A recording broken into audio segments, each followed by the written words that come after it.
kind of liked Breitling, though I haven't had any real experience with them. I've always had a place in my heart reserved for the Navi timer, even though it's very busy and not typical of what I usually go for. And I've always liked the Superocean heritage models as well. But the non-heritage Superocean itself, not so much before now. I never really liked the 6, 9, and 12 on the dial, which I thought was oversized and kind of silly looking. And I didn't really like the date window either. Well, problem solved, because the new, well, relatively new, 2022 Superoceans don't have the oversized numerals or the date window anymore. In fact, it doesn't look much like anything I've ever seen from Breitling before. But apparently it's based on a 1960s reference to 005 slow motion chronograph. So it looks like Breitling took a trip in their way back machine to give us something interesting to look at. Well, I like it.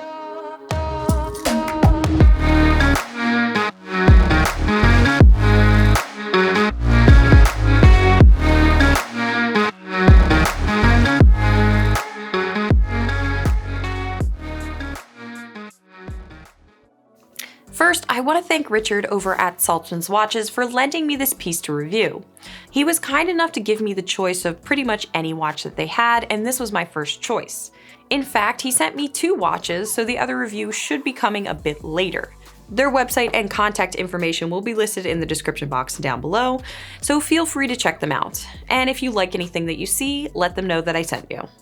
Second, I would like to quickly thank Bruce from the Bruce Williams channel for introducing me to Richard and Saltzman's. Access is a big part of having a channel like this, and it was a kindness that I won't soon forget that Bruce volunteered to introduce me to some of the jeweler watch shops that he has worked with in the past. So thank you again, Bruce. Alright, moving on to the watch. I asked to review the Kelly Slater edition of the new Superocean. To be clear, because I liked the orange dial at that 42mm size, not because of Kelly Slater. I actually had no idea who Kelly Slater was. In fact, my first thought was, who is Kelly Slater and how did she get a watch named after her? Then I spent a couple minutes thinking about Kelly Kapowski marrying Slater from Saved by the Bell because that would make her Kelly Slater. Anyway, it's a 1,000-piece limited edition 42mm Superocean with an orange dial, lime green accents, black ceramic bezel inlay, and it's on an olive green rubber strap. So who is Kelly Slater?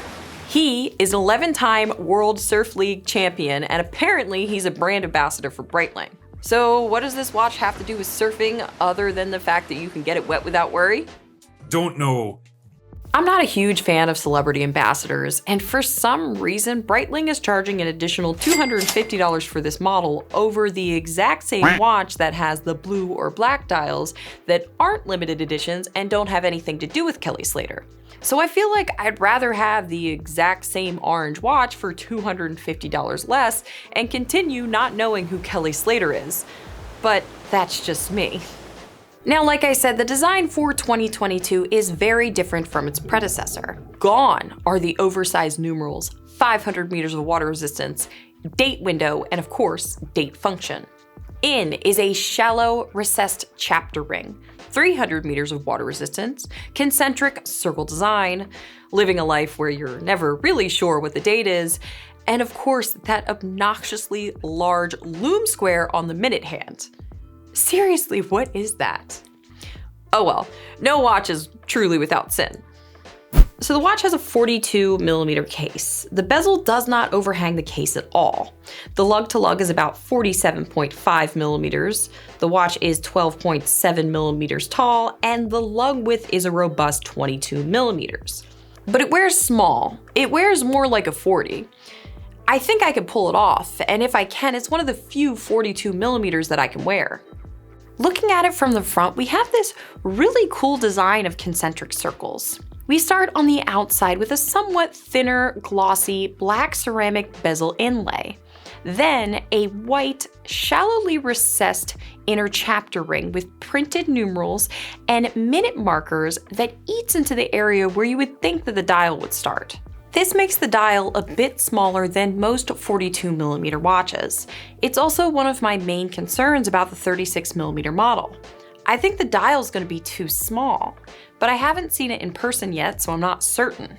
However, at 42 millimeters, I think it looks great. This is a lot of watch.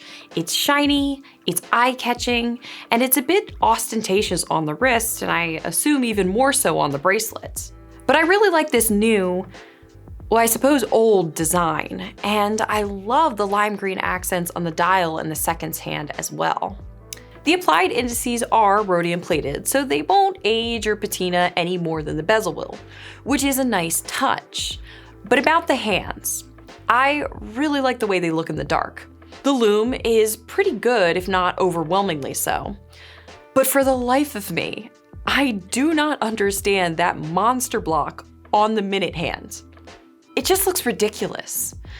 Though I will admit it is not a deal breaker. I don't notice it unless I'm looking at it on purpose. This model comes on a thick olive green rubber strap that you have to cut in order to fit your wrist.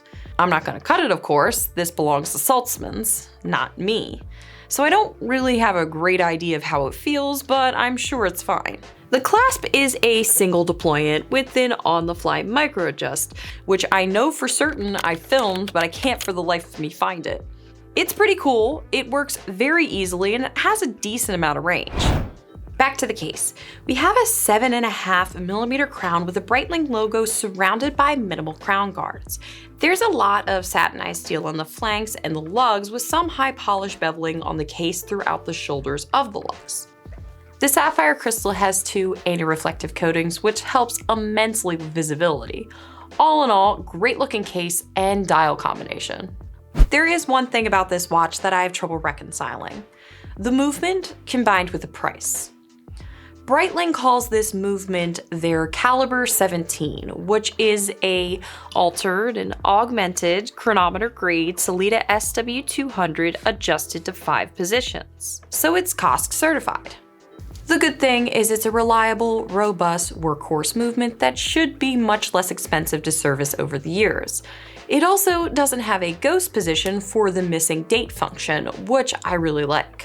But this is a $4,900 watch, and it only has a 38-hour power reserve, and there's nothing inherently anti-magnetic about it either.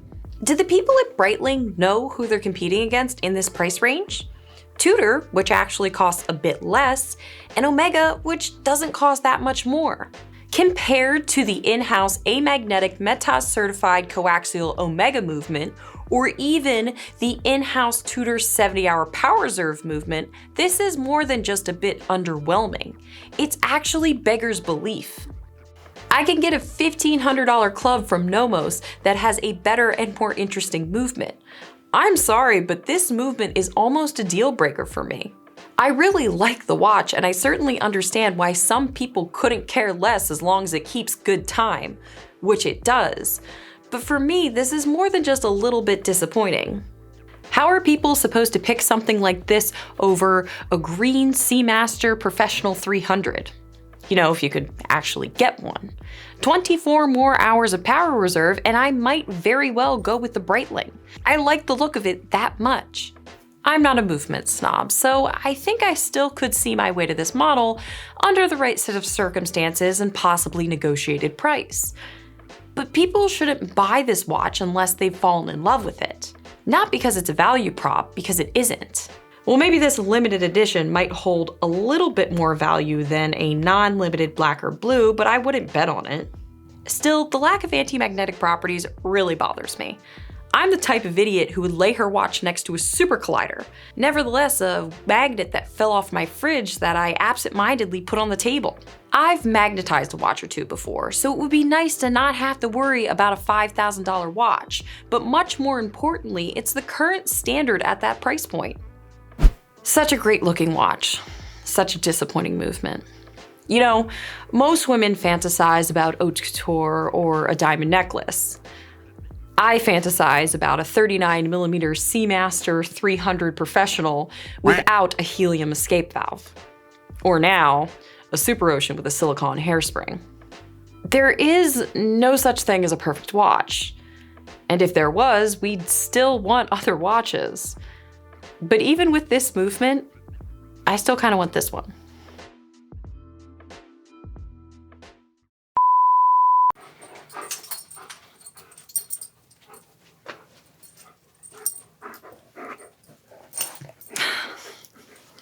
Hi guys, thank you for watching the video.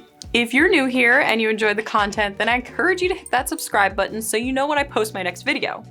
But in the meantime, I picked out some other similar videos over here that I think you might like. Will you leave her alone?